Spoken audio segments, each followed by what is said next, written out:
ডাকলেন, ডেকে বললেন, সফিনা,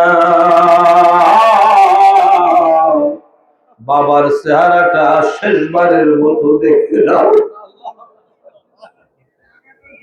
বাবার চেহারাটা শেষবারের মতো দেখে নাও মাগো।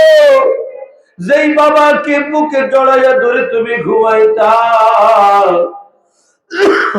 ওই বাবা কোনদিন ফিরে আসবে না। স্ত্রীকে ডেকে বললেন, ও স্ত্রী রে, শেষবারের মতো স্বামীর চেহারাটা দেখে নাও। বোন সৈয়দা জাইনাবকে ডেকে বললেন, ইমাম হুসাইনকে দেখে নাও বোন রে, আর জীবনে কোনোদিন দেখতে পাবা না। আর একটা কথা বলে রেখো, আমার মেয়েটাকে দেখে রাখবা, আমার মেয়েটা খুব জ্বালাতন করবে আমাকে না পেয়ে। আল্লাহ, ইয়া রাসূলুল্লাহ, আমার মেয়েটা 7 বছরের কলিজার টুকরা মেয়েটা খুব জ্বালাতন করবে, একটু সহ্য করো, কষ্ট পেও না।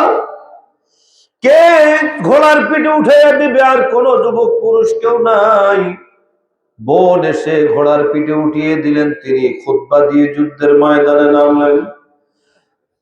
আমর বিন সাদ 22,000 সৈন্যের সেনাপতি কাফের বলল, কেউ হুসাইনের সামনে যাইও না, তরবারির কাছে পারবা না, শেরে খোদার আওলাদ পারবা না। দূর থেকে তীর মারো, তীর মারো, তীর মারো। এমন তীর মারতে লাগলো, শরীরটা ঝাঁঝরা হইয়া রক্ত বের হতে হতে, রক্ত মোবারক বের হতে হতে শরীরে আর রক্ত নাই। আস্তে করে পড়ে গেছেন।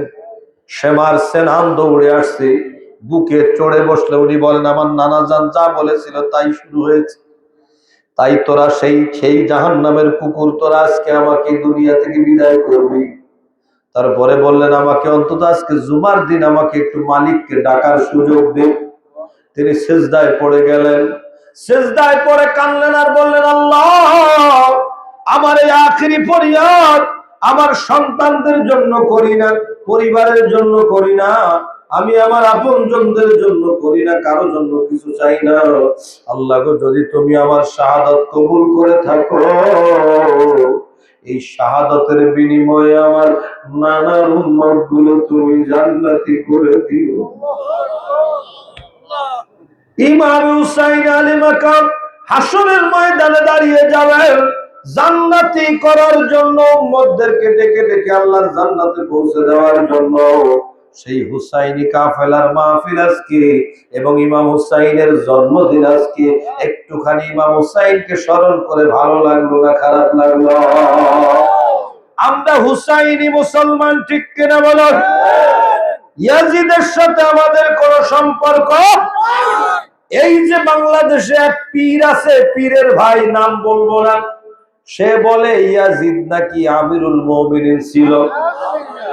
সে কয় ইয়াজিদ নাকি 100 রাকাত নামাজ পড়তো ডেইলি রাতে। কিন্তু আল বেদায়া ওয়ান নেহায়া কিতাবের মধ্যে আছে, কানা তারিকুস সালাত ওয়া শারিবুল খামর, সে মদ পানকারী ছিল, নামাজ তরককারী ছিল। কিতাব বলে সে নামাজ পড়তো না। আর এই বাংলাদেশের মৌলবি কয় সে নাকি 100 রাকাত নামাজ পড়তো। এরে বলে আমিরুল মুমিনিন, বলে নাউজুবিল্লাহ। কোন পীর নাম আর বললাম না, যে বলে তার দলে আমরা নাই। যে ইয়াজিদের প্রশংসা করে তার সাথে আমাদের কোন সম্পর্ক থাকতে পারে? আমাদের কোন সম্পর্ক নাই। আমাদের সারা জীবনের সম্পর্ক ইমাম হুসাইনের সাথে, ঠিক কিনা বলো? আমরা যতদিন বাঁচবো আমাদের জবানে ইয়া হুসাইন থাকবে না, যাবে। এই দাবিটুকু রেখে আমি আমার যে আয়াত পড়েছিলাম সে আয়াতের দিকে চলে যাচ্ছি রে বাবা। আল্লাহ কোরআন শরীফে বলে দিয়েছেন, ওয়া আন্না হাযা সিরাতি মুস্তাকিমান ফাত্তাবিউহু ওয়া লা তাত্তাবিউস সুবুলা। আল্লাহ বলেন, এই সোজা রাস্তায় চলবা। অনেকগুলো দল আছে, শয়তানের রাস্তা, এই শয়তানের রাস্তায় যাইও না। কথা কার? আল্লাহ বলেন, শোনো ঈমানদারেরা, ওয়া আন্না হাযা সিরাতি মুস্তাকিমান, এইটাই সিরাতে মুস্তাকিম, এই সিরাতে মুস্তাকিমের উপর থাকবা। ওয়ালা তাত্তাবিউস সুবুলা, অনেকগুলো দল আছে, অনেকগুলো রাস্তা আছে, পথ আছে, সেই পথে যাইও না। আমি আল্লাহর পথের নাম সিরাতুল মুস্তাকিম, আর সমস্ত অন্য রাস্তাগুলোর নাম সিরাতুশ শয়তান। শয়তানের রাস্তায় যাইও না, আমি আল্লাহ আমার হাবিবের রাস্তায় থাকো। আল্লাহ কবুল করুন, বড় করে করা আমিন। আল্লাহর হাবিব কামলেওয়ালা জমিনের মধ্যে একটা সোজা দাগ দিলেন, দাগ দিয়ে ডাইনে বামে অনেকগুলো দাগ আঁকাইলেন। হাদিসে আছে, বললেন আমার নবী ও আমার সাহাবায়ে কেরামেরা, এই যে সোজা দাগটা দিলাম, এটা কেন দিলাম? ডাইনে বামে অনেক আঁকাইলাম কেন, বলতে পারোনি? সাহাবায়ে কেরাম বলে আল্লাহু রাসূলু আলাম, আল্লাহ রাসূল ভালো জানেন। এটা সাহাবীদের মনের ধারণা। সাহাবী বলে আল্লাহ রাসূল ভালো জানে, আর ওয়াহাবী বলে নবী আবার কেন জানবে?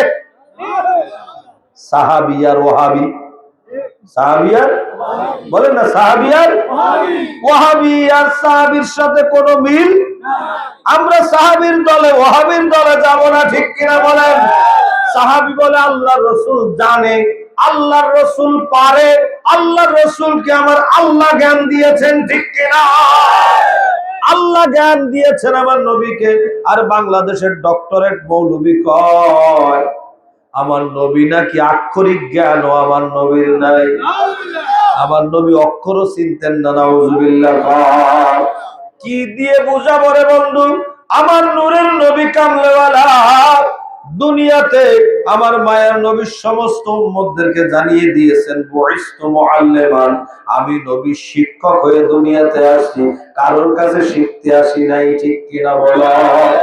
আমার নবী দুনিয়াতে এসেছেন শিক্ষা দেওয়ার জন্য, কারো থেকে শিখতে আসেন নাই। আল্লাহ কোরআন শরীফে বলেন, মৌলবী নাক দিয়ে কোরআন শরীফ পড়ো না, একটু দিলের চোখ দিয়ে কোরআন পড়ো। আল্লাহ বলেন আর রহমান আল্লামাল কুরআন খালাকাল ইনসানা আল্লামাহুল বায়ান। আছে না নাই? তিনি রহমান, শিখালেন কোরআন, সৃজিলেন মানব সুচারু বয়ান। রবি শশী চায় তার ইশারায়, তরুলতারত তাহারি পূজা। ও আমার ভাইরা, আমার বাবাজিরা, গভীর মনোযোগ। আমার নূরের নবী কামলেওয়ালা রহমাতুল লিল আলামিন আতা মাওলার উস্তাদ হইলেন কি? বলেন কে? আল্লাহর ছাত্র আমার নূরের নবী, কথা বলেন ঠিক কিনা? ছাত্র কার? আল্লাহর ছাত্র হইলে দুনিয়ায় কারো কাছে পড়ালেখা করা লাগে? কথা বলেন লাগে? এ কানা মৌলবী, তুমি কেন বোঝো না? আল্লাহ হলেন মুআল্লিম, আমার নবী হলেন মুতাআল্লিম। আমার নূরের নবী সব জানে, জানে, জানে কিনা? হাদিসে পাকের দলিল গ্রহণ করো। তুমি তো আমার দয়াল নবীর হাদিসে পাক পড়লাও না, দেখলাও না, আন্দাজে কথা কইয়া দিলা। তোমার কিতাবের নাম হলো কিতাবুল আন্দাজ। কিতাবুল আন্দাজ কিতাব। হাদিসে বলে উতিতু মাফাতিহাস সামাওয়াতি ওয়াল আরদ, উতিতু মাকালিদাস সামাওয়াতি ওয়াল আরদ। আল্লাহর নবী পাক বলেন, আমাকে আল্লাহ তাআলা প্রকাশ্য